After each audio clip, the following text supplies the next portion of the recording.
প্রিয় ছাত্রছাত্রী, আজ আমি এই ভিডিওতে বিভিন্ন ধরনের ভেক্টর নিয়ে আলোচনা করব। ভেক্টর নিয়ে আলোচনার ক্ষেত্রে প্রথমেই আমাদের একটু বুঝে নিতে হবে যে স্কেলার আর ভেক্টরের পার্থক্যটা কী। স্কেলার কোয়ান্টিটি বলতে আমরা কি বুঝি? যেখানে কেবলমাত্র ভ্যালু থাকবে বা ভ্যালুর প্রয়োজন, যেখানে ডাইরেকশনে কোনো প্রয়োজন নেই, তাকে বলছি আমরা স্কেলার কোয়ান্টিটি, স্কেলার রাশি। আর ভেক্টর কোয়ান্টিটিটা কী হবে? যেখানে ভ্যালুর প্রয়োজন আছে, একটা ভ্যালু থাকবে, একটা ডাইরেকশান থাকবে, কিন্তু শুধু ভ্যালু আর ডাইরেকশান নয়, এখানে কি হবে না ভেক্টর অ্যালজাবরা মেনে চলবে। যদি রাশির ভ্যালু এবং ডাইরেকশান শুধু থাকে কিন্তু ভেক্টর অ্যালজাবরা যদি না মানে, তাহলে কিন্তু সেটা ভেক্টর রাশি নয়।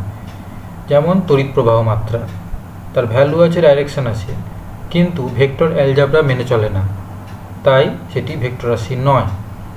তাহলে ভেক্টর রাশি হতে গেলে পরে তিনটে জিনিস মানতে হবে, তিনটে জিনিস থাকবে, তার ভ্যালু থাকবে, ডাইরেকশান থাকবে এবং সে একটা ভেক্টর অ্যালজাবরা মেনে চলবে। ঠিক আছে, এবার আসছি টাইপস অফ ভেক্টর, বিভিন্ন টাইপের ভেক্টর। প্যারালাল ভেক্টর, সমান্তরাল ভেক্টর। কোনগুলো সমান্তরাল ভেক্টর? এই যে এগুলো হচ্ছে সব সমান্তরাল ভেক্টর। তাহলে কী হবে, কোনগুলোকে সমান্তরাল ভেক্টর বলবো? যারা পরস্পর সব সমান্তরালভাবে থাকবে, অর্থাৎ যাদের মধ্যবর্তী কোণটা কত হবে? 0 ডিগ্রি। যাদের মধ্যবর্তী কোণটা হবে 0 ডিগ্রি, তাদেরকে বলবো আমরা প্যারালাল ভেক্টর। 2 নম্বর হচ্ছে ইকুয়াল ভেক্টর, সমান ভেক্টর। সমান ভেক্টর কোনগুলো? যাদের ভ্যালু এবং ডাইরেকশন একই হয়, এটা এদিকে, এটা এদিকে, এটা দুটো একই লেন্থের, অর্থাৎ লেন্থ দিয়ে এখানে ভ্যালুকে বোঝানো হচ্ছে, এবং ডাইরেকশনটাও একই দিকে, প্যারালাল আছে মানে একই দিকে। এখানেও এই দুটো প্যারালাল, অর্থাৎ একই ডাইরেকশনে আছে, এবং লেন্থটা ইকুয়াল আছে, অর্থাৎ এখানে ভ্যালুটা সেম।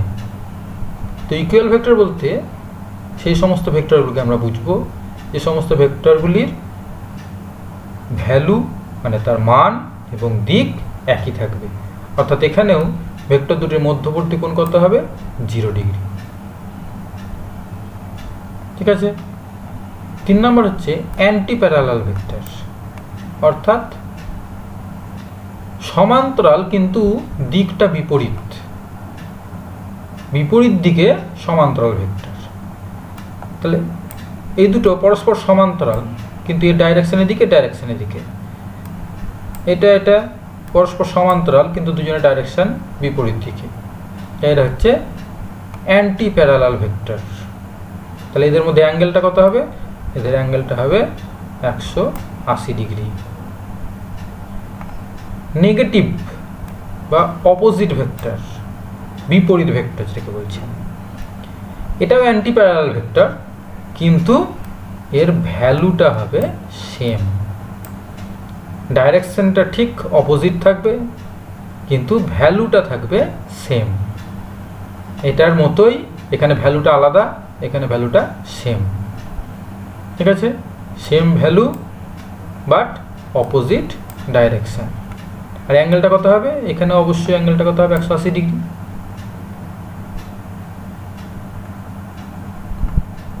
এরকম হতে পারে, এদিকে একটা ভ্যালুটা সেম কিন্তু ডাইরেকশন অপোজিট। 5 নম্বর হচ্ছে কোইনিশিয়াল ভেক্টর, সমবিন্দু ভেক্টর, অর্থাৎ একটা বিন্দু থেকেই সমস্ত ভেক্টরগুলো এখানে যাচ্ছে। একটা বিন্দু, এখান থেকেই এই ভেক্টরটাও গেছে, এই ভেক্টরটাও গেছে, এই ভেক্টরটাও যাচ্ছে। তাহলে এগুলোকে বলছি আমরা সমবিন্দু, কোইনিশিয়াল ভেক্টর, সেম ইনিশিয়াল পয়েন্ট থাকতে হবে। 6 নম্বর হচ্ছে কোলিনিয়ার ভেক্টর, সমরেখ বিন্দু, সমরেখ ভেক্টর। এই দুটো ভেক্টর একই রেখার উপর আছে, তাহলে এরা এই দুটো হচ্ছে সমরেখ বিন্দু, সমরেখ ভেক্টর। এই দুটো ভেক্টর একই রেখায় আছে, এই দুটো সমরেখ ভেক্টর। এখানে ডাইরেকশন একই ডাইরেকশন আছে, এখানে বিপরীত ডাইরেকশন আছে।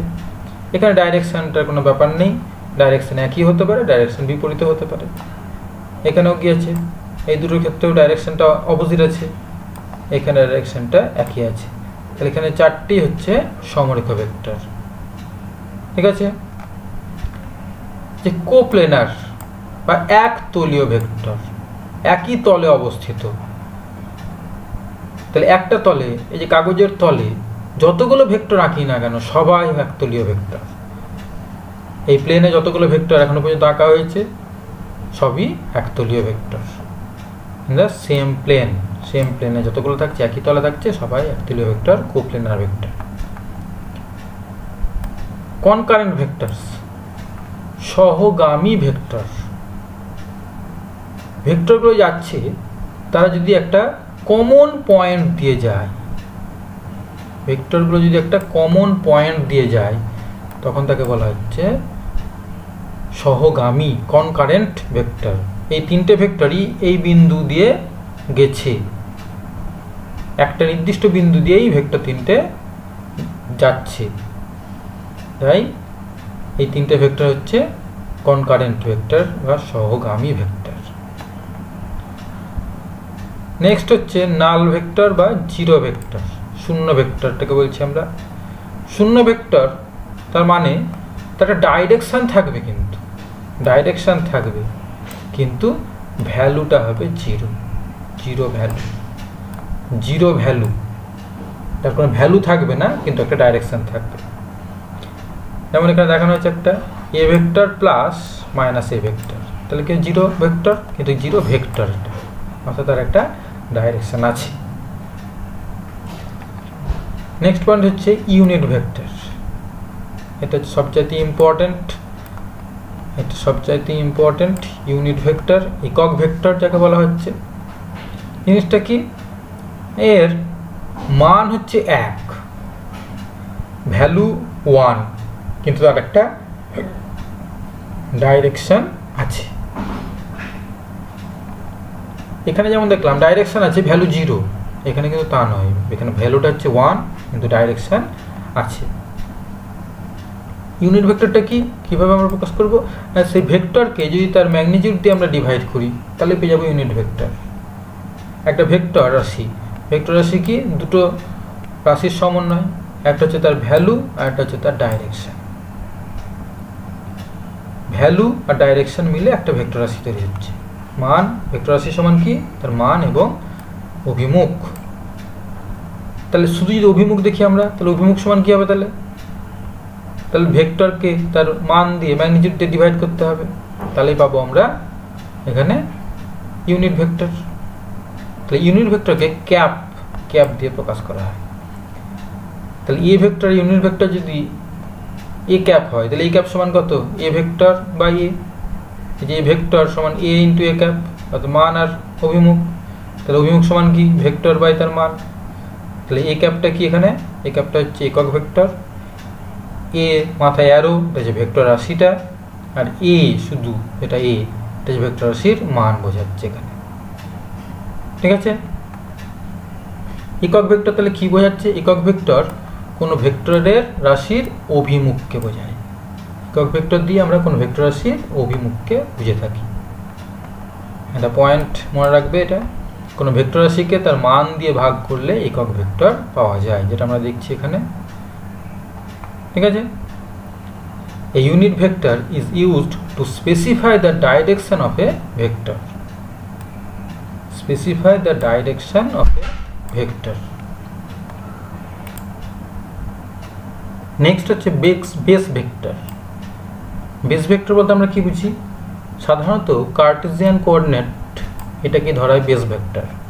এটা এক্স ওয়াই জেড কোঅর্ডিনেট, এখানে এক্স অক্ষ বরাবর i vector i cap, y অক্ষ বরাবর জে ক্যাপ এবং জেড অক্ষ বরাবর কে ক্যাপ, এগুলো হচ্ছে ইউনিট ভেক্টর, যেটা এক্স ওয়াই জেড ডাইরেকশনকে ডিনোট করে থাকে।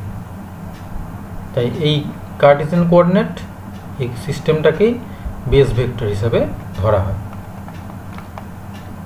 নেক্সট হচ্ছে পোলার ভেক্টর। পোলার ভেক্টর কোনটাকে বলা হয়? যে সমস্ত ভেক্টরের একটা ইনিশিয়াল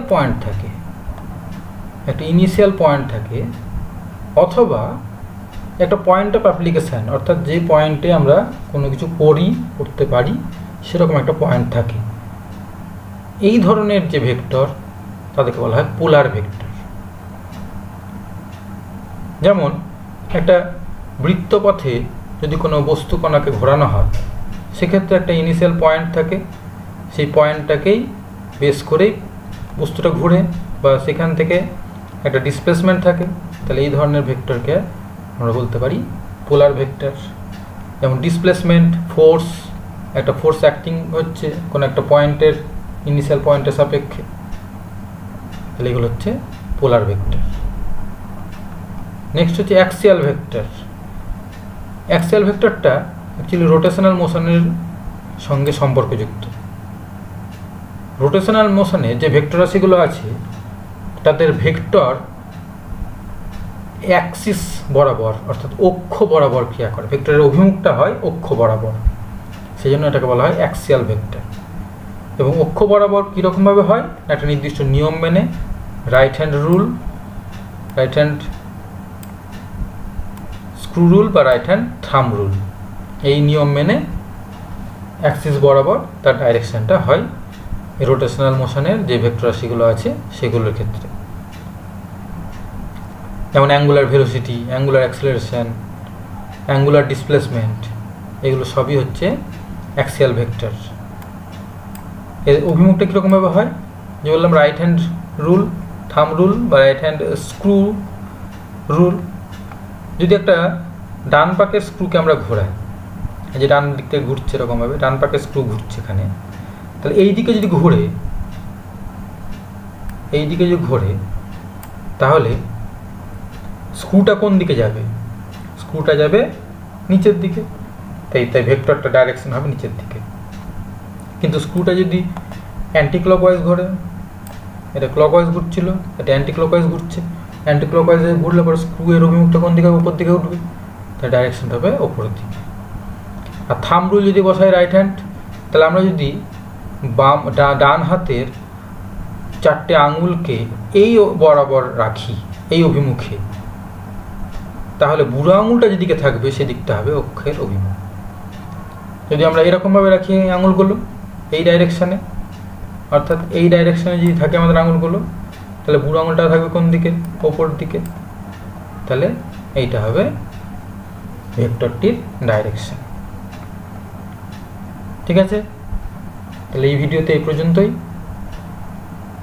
পরবর্তী ভিডিওতে আমরা অন্য বিষয় নিয়ে আলোচনা করব।